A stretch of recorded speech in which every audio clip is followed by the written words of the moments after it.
Another book I worked on this year was a monograph, a big monograph on Architectonica, the Miami-based firm. And it was really started as their sort of a celebration of their 40th anniversary. But it grew into something much bigger. I mean, I would have preferred a slightly more condensed, edited version, but they're so prolific. Even with the width the book ended up being, it's still only half of their work, current work. So it was an experience to learn what an influence they've had on the city, just apart from the projects they've done around the world. They were really shaped by Miami, when they were in their 20s and came down here.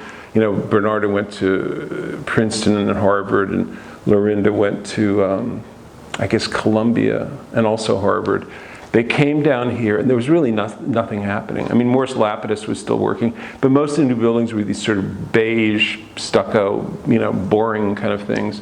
No color, and they just reintroduced color. I mean, their early work here in the late 70s, like the Pink House, their first condo buildings, like Babylon, which is bright red, with this Dutch gable, the Atlantis, which had the hole through it, with the blue grid and the red balconies, the Imperial. I mean, these first 5 or 6 semi-high rises they did, no one had seen anything like it. And they were published all over the world, and it really had an impact on architects all over the world, because they were bringing color back in. And they were basically reinterpreting modernism, the best part of early modernism, and just, jazzing it up.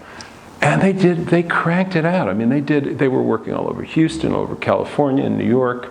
And I was fascinated by that. And then they became bigger and bigger and bigger, a little more corporate, unfortunately, because I think they got to the point where Bernardo loves to just get that job, make sure you get the next job. And they have hundreds of projects in the work now, that are real. These aren't fantasy projects. So, and it's fascinating because I think it's one of the only family-run businesses on that level of architecture. I guess Ian Pei's son, does he run the firm? I don't know. There's a bit of a transition there. But, to have Bernardo and Lorinda, and then, 2 of their kids who are in the firm, Marissa and Raymond, who will carry on. That's pretty interesting. But, even though they work around the world, it's about the work is still, in my mind, it's about Miami. It's about the light. It's about the water. All their buildings refer to water in some way. And they learned a lot, in a sort of lateral way. They learned a lot about environmental design and sustainability, because here you do have to deal with hurricanes, obviously, all the time.